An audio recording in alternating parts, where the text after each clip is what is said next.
bloc, scrap India's nuclear and chemical and biological weapons arsenals altogether to present a Pacific picture of Bharat. That's what the left wants to do. Will they snap ties with America and further relations with the Chinese? That's what the principal pillar of the India alliance, the left wants to do. On Kachativu, the DMK says get it back. The Congress is silent.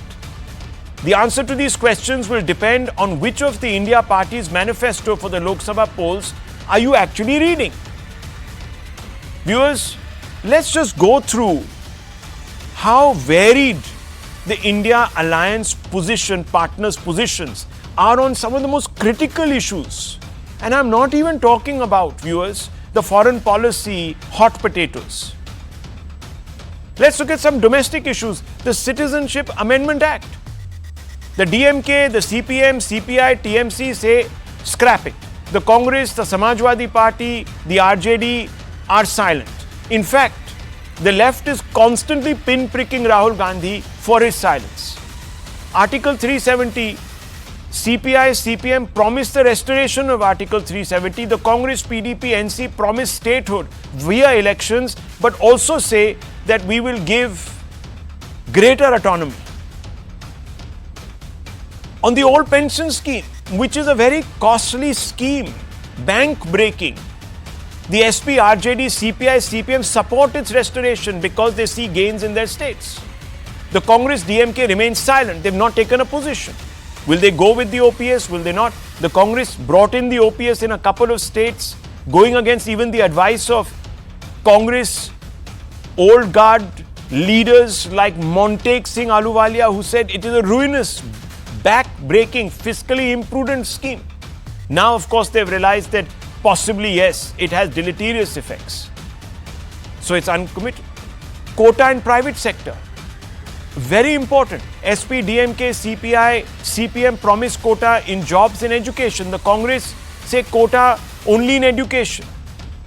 Role of governors. Congress promises to reduce Delhi LG's powers and perhaps use that as a model for the cabinets of various states to advise governors on how to conduct themselves in office. The DMK CPM promises more power to chief ministers and no legal immunity for governors. On the Unlawful Activities Prevention Act, CPM pledges to scrap, but India's allies are silent. These are some of the hot button domestic issues. On nuclear weapons, biological weapons, chemical weapons, CPM pledges to scrap, but India allies are silent. The vast gulf between each of the constituents of the alliance means that the BJP is having a field day warning voters about the confusion in India ranks and the implications for Bharat at different levels, even on national security. Listen to Narendra Modi and also Defence Minister. Let me quickly go through what Mr. Narendra Modi said. He says, dangerous declaration against the country. They have said they will destroy India's nuclear weapons. When two of our neighbors are armed with nuclear weapons, should our weapons be destroyed? Rajnath Singh, the Raksha Mantri, Defence Minister, says Atalji gave India status of a nuclear power by conducting not one but 5 successful nuclear tests. Indira Gandhi was the first, in fact, viewers, if you remember, to conduct a nuclear test. The Buddha smiled then. Rajnath adds, talking about destroying India's nuclear weapons is nothing less than playing with the country's security. I want to ask the Congress party, what will you do with this promise of the CPM? In fact, viewers, a large number of Indians will want to know too.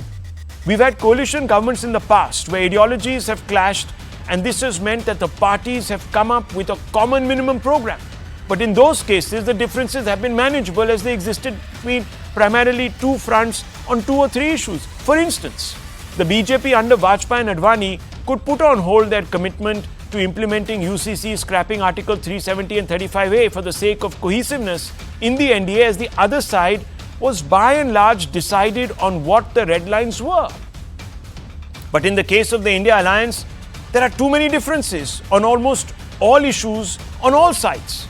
This prompts us to ask, will the India bloc spend most of its time ironing out differences than serving the public? Let's put this question out. And I want to ask you, Aman. Aman, will the India bloc spend most of its time ironing out differences than serving the public? I know that there have been, as I have just pointed out, coalition governments in the past where CMPs have been drawn up, etc. And you've had a degree of consensus over some issues, but that was a different era because there was one party that had a problem with number of parties and they represented one front and the BJP represented under Mr. Vajpayee one front. Here, all the parties have a problem.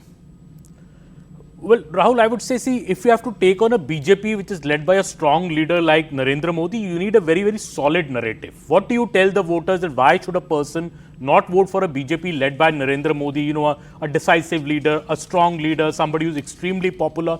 You need to present a very, very strong alternate narrative. What has happened, I think, with the India alliance is that, one, this alliance is not very cohesively joined. You see, the TMC and Congress are not fighting together in Bengal. There's a fighting in Kerala between the left and the Congress. That has led to obvious differences at the policy level also. There is no common minimum program as such. I would have expected the India alliance, which has been, you know, meeting for almost a year now, to at least come up before the elections, a joint manifesto for the people of the country, because this is what we are presenting, this is what we're going to do. Instead, what we have is TMC bringing out its own manifesto, DMK bringing out its own manifesto, Congress is with its own manifesto, and everybody is offering, as you explained, different things. What it leads to is that there is no cohesiveness, and when you think, like, what is the highlight of all the manifesto will say? CA, that we will not let CA be implemented. Now, the CA cannot be implemented, there's not in the power, it's not in the hand of the states or any state government. The power is in the hands of the center, and CA has already been implemented with the rules being notified. So, what are you really promising to the people? Does it really affect Indians? Because nobody's citizenship is being taken away. In fact, citizenship is being given. And interestingly, Rahul, BJP has skipped the mention of NRC in its manifesto this time. So, in a way, I think I saw the BJP's manifesto in great detail. It's a very, very comprehensive picture of what they're promising. This looks like a plan behind it. This looks like some thought has gone behind in the BJP manifesto. They have stayed away from this cash tolls kind of a thing, you know, not gone for this, which they succumbed to in the state elections earlier in Madhya Pradesh and Chhattisgarh. BJP has chosen to steer away from it. I think the BJP's manifesto is very clear that vote for Modi. Their idea is clear that this election is of Modi. This election is to make Mr. Modi the Prime Minister again for the third time. They are focusing on just one thing, while the opposition seems all over the place and not really, as I said, offering a cohesive narrative to the voter on what they should really vote for. Let me bring in Lokesh Jindal. I think these are important points that Aman has made at the start of this debate. Lokesh Jindal, first of all, why is it a problem presenting to the people a clear, cohesive vision? There are so many manifestos. Let me just ask you a couple of questions. Does the Congress believe that India's nuclear weapons should be scrapped? Simple question. No. No. But your left partners do believe this. Let me ask Vivek ji. Vivek ji, in the CPM and CPI manifesto, yes, it is very clearly written, scrap nuclear weapons. You also said snap ties with the United States, cozy up to China, yes, repaired. It's not about No, will you at any level compromise on this position? No, see, I mean, already we have had a very good experience in the past, and it is not necessary that you need a cult worship of a particular leader like Narendra Modi to run a big country like India. And it is unfortunate that people feel that that is how it should be. No, Vivek ji, I asked you forget about Narendra Modi. आप अपनी बात कीजिए. I'm asking you a simple question. No. Tonight, look, we don't have infinite time. There are 6 panelists here, so let me ask you. No, will you back down? A lot of time, sir. Will you back down? Yes, he's a journalist. He's not a political hack sitting here, not from representing a political party, and he's answering on the point. I'm asking you a simple question, Vivek ji. आप अपनी बात कीजिए ना. BJP ने जो अपने manifesto में कहना था, they have said what they had to say in their manifesto. So I'm asking you, will you give up the manifesto position? I'm asking you a straightforward question. Will you give up the manifesto position which commits the left to scrapping India's nuclear weapons? No, it is not about scrapping nuclear weapons. It is much more detailed than that. In case somebody has read what the left stands, I mean, we are against any kind of pressure politics from the United States of America and from the Western world. In that case, in the past, we also opposed the policies of Narasimha Rao government of the privatization, globalization and liberalization. Yes, there are policy differences, but they have existed in the past, and still we have been able to run successful governments. Vivekji, it's a simple, straightforward question, and let me bring you back I am answering to you in a very straightforward way. Let me bring you back to the main point. I have given you an example. No, Nothing can be more straight. No, we require clarity on this issue. It is, and let me just point out. Sir, yes or no mein, the CPIM manifesto promises, and I'll quote it, exit from alliances, for example, like the India-US Defence Framework Agreement, Quad, I2U2, removal of all military bases in our region, particularly the US base in Diego Garcia in the Indian Ocean where nuclear weapons are stationed, and complete elimination of nuclear weapons and other weapons of mass destruction, including chemical and biological weapons, unquote. This is straight from your manifesto. Are you going to stick with this, yes or no? Absolutely. You will stick with it. We will stick around. Okay. We'll talk to the other constituents of I.N.D.I.A. and then we'll see what is to be done. But as I have already told you, viewers here we oppose the Narasimha Rao's government's economic policies. No, एक minute sir बोलने दीजिए थोड़ा बहुत sir थोड़ा बोलने दीजिए 10 second मैंने आपको बोला नरसिम्हा राव की सरकार थी हमने we opposed the government's policy of economic liberalization and globalization. Even the BJP opposed it and they formed the Swadeshi Jagran Manch. And now suddenly today they are supporting 100% FDI. We stick to our guns. We are socialists, we are communists, and we do not support those policies. There will be a common minimum program as and when the government forms, both on the economic question and on the question of the nuclear weapons. And then accordingly we'll work it out. And we have done it in the past. So viewers, in 2004 to 2009, we did it in the past. Okay, if you, well, in fact, with with Dr. Manmohan Singh, you walked out of government, sir. You almost pulled down, you in fact did pull down his government, so to speak. They had to go running around to get support, Aman, from other outside, Samajwadi Party, this, that, the other. And there was a real problem. At that time, Dr. Manmohan Singh wanted to quit. And he was counseled against it. So, are we going to have a situation where the left will once again have its way, viewers, and get the Congress to rubber stamp their agenda, which is the denuclearization of India? Let me ask Lokesh Jindal. You don't want to step down on this, but they are asking you to come out of Quad, I2U2, which is a fundamental agreement between India, Israel, the United States, the Quad, which protects us from China. This is almost like a Chinese sort of agenda masquerading as, enlightened world pacifism. What are we talking about, Lokesh Jindal? Rahul, you are misreading it. The idea is not to engage into militarization and enter into an arms race. The idea is to put forth social welfare. So can I ask you, Mr. Jindal, if tomorrow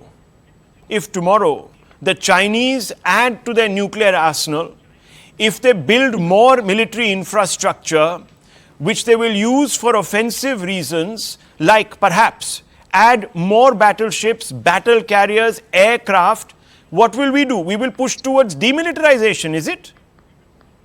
Well, Rahul, we do need a strong economy to support a proportionate rise in defense expenditure. You cannot have defense expenditure rising at the cost of public welfare. Right. In that case, the state will simply turn into some form of a draconian police state. It will cease to be a welfare state.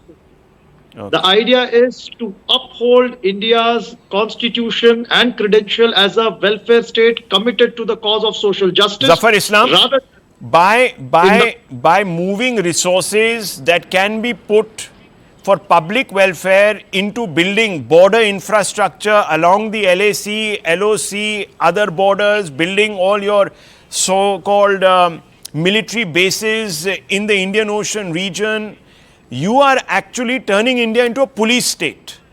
Mr. Islam, respond to Mr. Jindal. I think they all have a very regressive policy. They are never concerned about the country because their policy is never country first. Policy they never had. Their policy is to prioritize their family and their first family and their members. So they will never really be overly concerned about the border security, about this national security, about the issues which is of national interest. So this kind of statement can only come from people like Lokesh Jindal or for the purpose, for that matter, Congress party and its spokesperson or some opposition parties. Those political parties, irrespective if they have differences from us, as a political party, but if they are concerned about the national interest, if they're concerned about that the safety and security of all of our country as well as our citizens, then we need to come up as a strong nation, then they will not have an issue with this kind of border infrastructure which is being created by our country.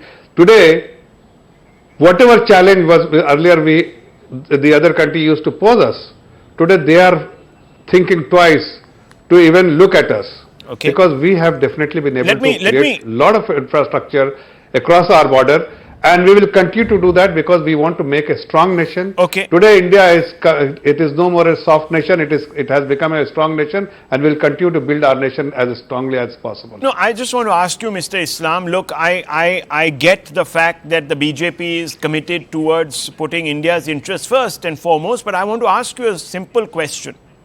In the past, when Mr. Vajpayee and Advani were leading the then NDA, compromises were made on core issues of the BJP. Article 370, UCC. So why are you putting it beyond the Lokesh Jindals and the Srivastavas, the left and the Congress and other constituents of India to also come up with a reasonable CMP where they set aside some of their core differences? Well, Rahul, you have to understand that phase between 1998 to 2004, we had a lot of constraint. We also had so many alliance partners who were extremely vocal about few things, and we had to not compromise, we had to settle for something which works for everyone for the time being. But as the people of India gave us the majority, gave us a mandate where we have so Mr. Islam, the ability to that's the reason I'm asking you. So, if a coalition comes, then do you think that the India Bloc can come up with a reasonable CMP? They haven't as yet. So obviously there are wide differences, but if they come to power, do you think that it is within their capacity to set aside some of their core differences in favor of putting the nation first, so to speak? Rahul, first of all, I am unable to comprehend that how I.N.D.I.A alliance will be able to come to power. First, the second question which comes to my mind, that these political parties which they say that they form a I.N.D.I.A alliance or India alliance, they are fighting with each other, and their differences is so deep, and their interest is, they are trying to safeguard their own interests. They will never worry about the country, and even if they come, since you are assuming for a moment, even they are able to come to power, that will not last, because they will fight with each other. So we are not overly concerned about this I.N.D.I.A alliance, because they are not country friendly, they are not friendly to our citizens, they are only friendly to let me bring in Mr. Rajagopalan. Their parivar and families. Okay, 1 second. Let me bring in Mr. Rajagopalan. Mr. Rajagopalan, there is a model which was, of course, the NDA 1, so to speak, where Chandrababu Naidu was the overarching convener. There was also George Fernandez, who played a huge role in bringing everybody together, evolving a consensus, evolving a CMP. Is it possible with India partners? No, highly impossible, sir. I.N.D.I.A alliance is a stillborn baby, I would like to say, because you talked about nuclear weapons and also CAA. Well, one simple question. Tamil Nadu government wants NEET eradication. Will Congress and CPM support that? In adjacent state Kerala, they are having NEET. In Tamil Nadu, they don't want NEET. So therefore, there is no unity among the NEET. You talked about nuclear weapons, etc. And second thing, 39 Tamil Nadu MPs who were elected in 2019-24 tenure did not raise in parliament about the spy ship of China, which parked in labored in Amantota area in Colombo. They did not raise any concern, so they don't have any security concern. It's only a hodgepodge arrangement. I don't expect that I.N.D.I.A alliance is going to give an alternative thing, because there is no common minimum program, as you said that. And moreover, under the leadership of Mr. Narendra Modi, there is no face for opposition. In 2024, Rahul, as I covered 10 elections, this election, Lok Sabha elections, this election is going to be Narendra Modi versus 8 regional parties, Congress nowhere. Okay. Aman Sharma, you've just got a taste of what some of the stakeholders in this debate have been saying. Now, I want to ask you, do you believe that the time has come for India to put out a CMP before the public? The first phase is already underway. Maybe it's a bit too late for the first phase, the 102 seats, but going forward? Well, it doesn't seem likely. They should, but it doesn't seem likely, Rahul, for the simple reason. And why should they? Let's be very simplistic here. See, as I said earlier, why should they? Because you are faced with an adversary in Mr. Modi-led BJP, which is a very, very strong government. You know, there is a government. I was at the Manifesto function and saw Mr. JP Nadda say कि जब मजबूत सरकार बनती है तो बड़े निर्णय लिए जाते हैं. तो बड़े निर्णय क्या है? He said Article 370 abrogation, surgical strikes in Pakistan, construction of a Ram temple in Ayodhya. Would this have been possible if there was not a full majority government of the BJP in the center? Right. No. That is the BJP's main agenda before. When it goes to the voter, it says, okay, give me a strong government, I will take big decisions, and that is something. So fractured government, fractious policy making, recipe for disaster. Mr. Srivastava, let me ask you this. And it's an important question. See. Yeah. Okay, go ahead. Make your point first. Yeah, make your point first. Go ahead. See, all I want to say is, I was just listening to Aman. I have very different views from what Aman Sharma is saying. You see, hero cult worship, like, the way we are happening in Pakistan with Imran Khan, or we are happening with Narendra Modi here in India, I do not think these are signs of a very civilized democracy. 140 crore people, including Mr. Rajgopalan, who is very senior, sitting over here. You know, nobody is talking of the RSS, nobody is talking of the policies, nobody is talking of the BJP manifesto. People are saying, led by Narendra Modi, led by Narendra Modi, led by Narendra Modi. I feel coalition politics and fractured mandates are better. They have a better representation in the country, and the work is more balanced.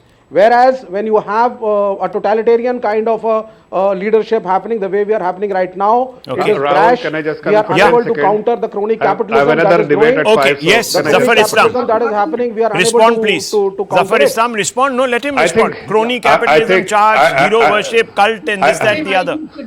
He took my name. 1 second, I'll bring you back. I think we have seen from 2004 to from 2004 to 2014, we have seen how these fractured mandate and the coalition partners put together, supporting each other, plundered the nation's wealth. They looted the country because their only agenda was to do something for themselves, not for the country. The countrymen has decided, and they have realized and then decided that it is better not to give a fractured mandate, but to empower somebody who can only safeguard the nation interest, work for the betterment of the country, work for the welfare of the people of this great country. It is very evident from the fact that 2014, they mandated the Honorable Prime Minister. 2019, they gave a better mandate to the Honorable Prime Minister. This year, they will give thumping majority to the Honorable Prime Minister to take some very, very important and make some legislation which will take India to greater heights. And that's why it is important, and that has been realized. People in last 10 years, the fractured mandate is detrimental for the interest of the country, but it is maybe better for people like you and but Zafar Islam, let me ask you. Zafar Islam, let me ask you. Look, in the first 5 years of the UPA, the economy was doing very well, despite the fractured mandate. In fact, coalition politics has not. No. Okay, go ahead. Absolutely not. Okay. Absolutely not, Rahul. I think you should see when we handed over in 2004. See all the macroeconomic parameters, and I will challenge anybody if he says that the economy was doing better. We gave them in a platter a very sound economy. What happened? It was on 11th spot in the global map in terms of the large economy, and it remained at the 11th spot in 2014. But of course, the sound economy became a very fragile economy, top 5 fragile economy in the world. And all the macroeconomic parameters become terrible.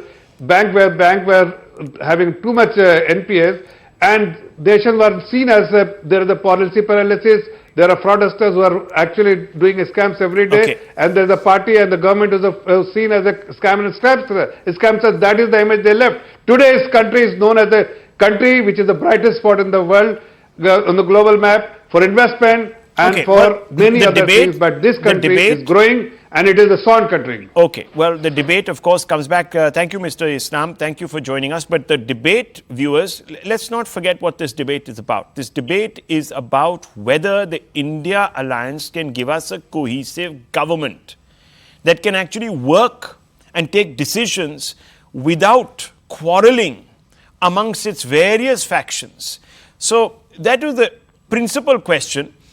Mr. Rajagopalan, you wanted to come in just a few moments back. Make your point, and then I'm going to ask you and Mr. Jindal two straightforward questions. I just wanted to counter Mr. Vivek Srivastava, who said RSS. Mr. Rahul Shivashankar, I tell you, the BJP manifesto has a clear vision about electric vehicles and also solar energy to reduce the electricity thrust and also petrol consumption in the UAE type. Because of international pressure, Mr. Narendra Modi goes for Atmanirbhar Bharat. Why should RSS not support such a thing? And second thing, RSS programs have been enunciated by BJP manifesto, which I am proud of saying that. And I would like to counter Mr. Vivek Srivastava because he took the name of RSS and my name. Okay, well, let me just ask you, Mr. Jindal, and this is important. Do you not believe that the people, as Aman was saying, deserve a kind of white paper on what you're planning to do? Because let me just tell you this, and these are just economic issues.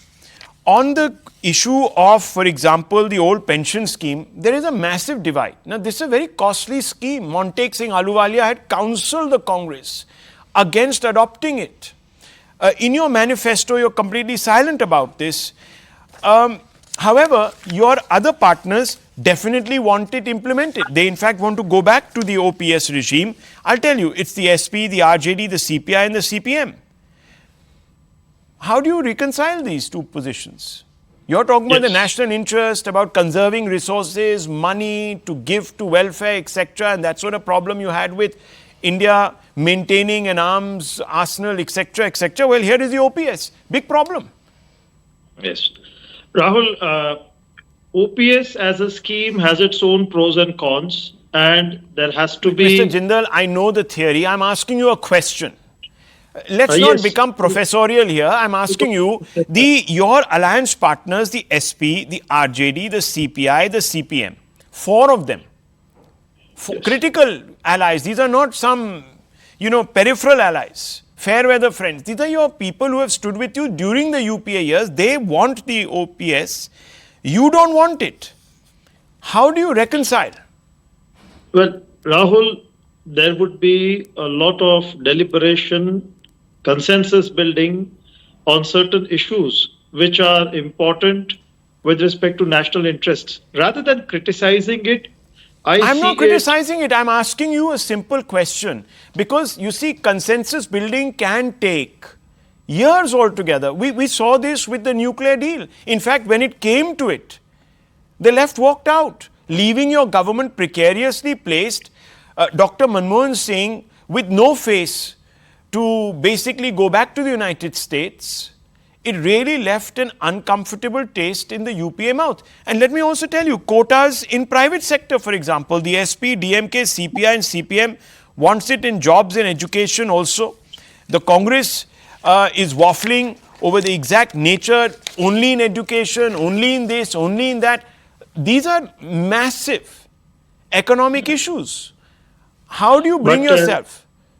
But Rahul, the outlook of regional political parties keeping only a region in their viewpoint should not be accepted blatantly without any form of a discussion, because when we are talking about national issues... I understand that, but why, if you have not been able to, excuse me sir, if you have not been able to evolve a consensus now, and the India Alliance was formed last year, it's almost going to be a year, so I think it was in August or July, August that you came out with the decision to formulate the India Alliance. This CMP has eluded you. What makes you so confident that once you are in power, you're going to be able to close ranks? Well, Rahul, we have a strong ground over which all the regional political parties have consensus. And this would No, on paved what? way. Not on nuclear I think weapons. Not okay. Let me the ask you on final Kachativu. On Kachativu, some of your partners, like the DMK, and that's a senior partner in Tamil Nadu. It's contesting around 24 seats. If it wins all 24, let's say, it's going to have huge influence in a prospective India alliance. They say we want Kachativu back. The Congress is silent on Kachativu, and that's understandable. What do you do then? Well, Kachativu Island issue is not a domestic political issue. It's an international political issue. Yes, so you are not going to govern the country in sections, no? No, we are not bothered now about the international sphere. We are only bothered about domestic policy. That doesn't work. We certainly consider the aspirations and ambitions of political parties, but then the due procedure and the geostrategic realities, limitations, they all will have to be taken into account while arriving at a decision. So you cannot have... So you will not take back Kachativu. You will talk about geopolitical realities. Mr. Rajagopalan, how do you see this? You come from Tamil Nadu, sir. Mr. Lokesh Jindal is a dear friend of mine, but he has not understood the Kachativu importance. I have been covering since my young days as a junior reporter. Kachativu is a very sensitive issue. But they don't believe it. It's uninhabited, they say. It's uninhabited. Rahul, and moreover, Aman Sharma and you would agree with me, in 2026, Tamil Nadu Assembly is going for polls. Kachativu is going to be the focus. It's going to be the focus, yes. And it is also going to be the DMK's principal focus because they have already been bitten.